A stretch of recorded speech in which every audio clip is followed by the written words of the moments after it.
सबको मेरा राम राम। मैं अंजलि तिवारी आप सबका स्वागत करती हूँ। आप लोग कैसे हैं? आशा करती हूँ आप लोग स्वस्थ और मस्त होंगे। तो देखिए, जैसे कि 17 सितंबर से 2 अक्टूबर तक पितृपक्ष का समय चलने वाला है, जो कि बहुत ही महत्वपूर्ण है। तो सबसे ज़्यादा भ्रांतियाँ जो है हमारे समाज में ये हैं कि हमारे माता पिता जीवित हैं, हमें श्राद्ध तर्पण नहीं करना है। तो देखिए, ऐसा बिल्कुल भी नहीं है। आपके माता पिता जीवित हैं तो आप उनकी बिल्कुल श्रद्धा से, भाव से जितनी सेवा हो सकती है उतनी सेवा करिए, उनकी आवश्यकताओं को पूरा करिए, ठीक है? लेकिन आप जो श्राद्ध तर्पण करें वो अपने पूर्वजों के लिए करें। यह एक सेवा का भाव है। कहा गया है शास्त्रों में कि इस पितृपक्ष में, इन 16 दिनों में पूर्वज हमारे जो होते हैं वो सब पृथ्वी पर आते हैं, पृथ्वी पर विचरण करते हैं। जो भी हमारे पूर्वज हैं, जो भी हमारे पितृ हैं, तो इस 16 दिनों में, इस 15 दिनों में हमें पितरों की सेवा करने के का मार्ग, कोई ना कोई मार्ग खोज लेना चाहिए। हमारे पितृ हमारे सत्कर्मों से, हमारे दान पुण्य से, हमारे भाव से, श्रद्धा से किए हुए कार्यों से तृप्त हो जाते हैं, बहुत ही सहज रूप से।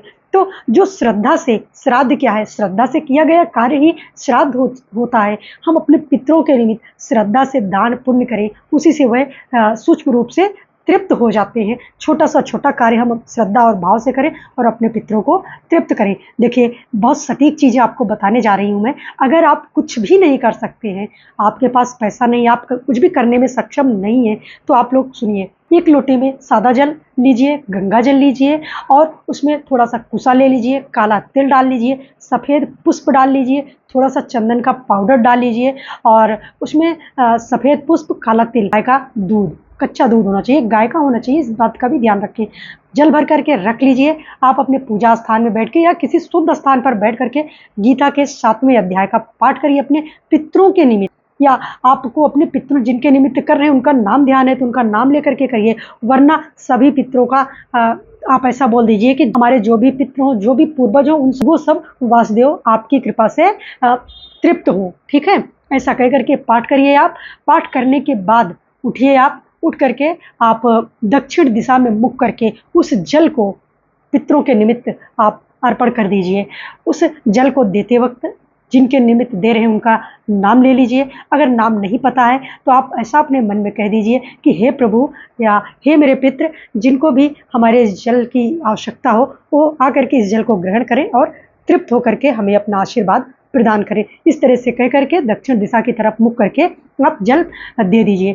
जल किस टाइम हमें देना है? तो देखिए, बहुत सारे हमारे भाई बहन ऑफिस जाते हैं तो वह सुबह सूर्य को अर्घ्य देने के बाद ही इस कार्य को कर सकते हैं, और जो घर पे रहते हैं जिनके पास टाइम है वो इस कार्य को 11:30 के बाद में करें। 11:30 से लेकर के 1-1:30 बजे के बीच में हमें इस कार्य को करना चाहिए। पितरों के निमित्त दान पुण्य करना चाहिए। इसे हम कुतुब काल कहते हैं। कुतुब काल की बेला हर शहर में अलग अलग टाइम पे होती है, लेकिन हम ये मान के चले अमूमन कि 11:30 बजे से लेकर के 1 बजे के बीच का टाइम जो होता है वो पितरों का टाइम होता है। पितरों के निमित्त हम जल दे सकते हैं। हमें पीपल के वृक्ष में जल देना है तो भी हम जल को इसी टाइम पे दे सकते हैं।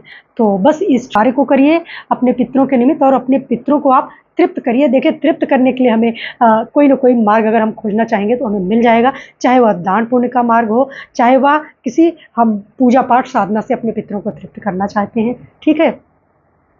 तो बस छोटी सी जानकारी और छोटी सी वीडियो मैं आशा करती हूँ आप लोगों को ज़रूर पसंद आई होगी और आप लोगों को समझ में भी आ गई होगी। तो प्लीज़ आप लोग वीडियो को लाइक शेयर करें और चैनल को प्लीज़ सब्सक्राइब ज़रूर करें।